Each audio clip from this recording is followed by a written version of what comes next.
Business activity of the micro, small, and medium enterprises, which are regarded as the backbone of Indian economy, is fast reaching near normal levels and rapidly adopting digital business tools to drive efficiency and growth. Out of 36, 16 states and UTs are witnessing business activity levels higher than pre-COVID times, while Karnataka, Maharashtra, Gujarat, Andhra Pradesh, Tamil Nadu and Delhi are trending at 90 to 95% of their pre-COVID levels as per the data gathered by startup OK Credit. Chief Minister Arvind Kejriwal on Wednesday said that the city has seen a jump in the number of new COVID-19 cases in the last few days, which can be called as a third wave. Kejriwal said people do not need to panic and the government was monitoring the situation regularly.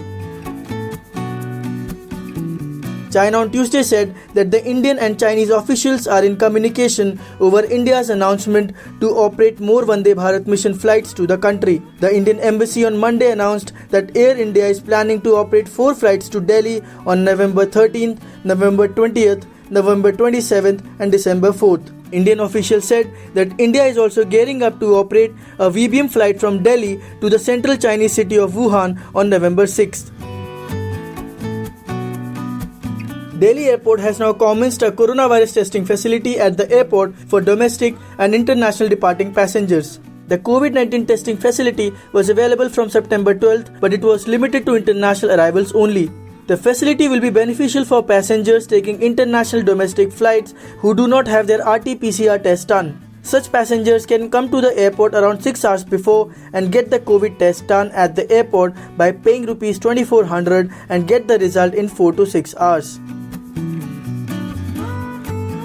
The COVID-19 vaccine being developed by Oxford University and British firm AstraZeneca may be available in India by January 2021, Chief Executive of Pune-based Serum Institute of India, Adar Poonawalla said on Wednesday. The vaccine, dubbed as Covishield for Indian market, is currently undergoing Phase 2 and Phase 3 trials in the country. The 39-year-old CEO on ongoing clinical trials said that the present data indicates that there are no immediate concerns related to Covishield. India has secured rights to buy coronavirus vaccines for a large portion of its population with a pre-order of 600 million doses. The country is now in the process of negotiation for additional deals to pre-order 1 billion doses for the rest of the population. According to data compiled by Duke Global Health Innovation Center, most of the rich countries have already purchased 3.8 billion doses of COVID-19 vaccines that are yet to be approved.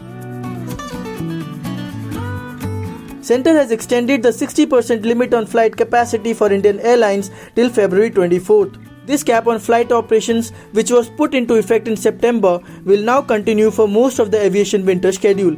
The extension of flight capacity limits come even as airlines claim an improvement in passenger demand.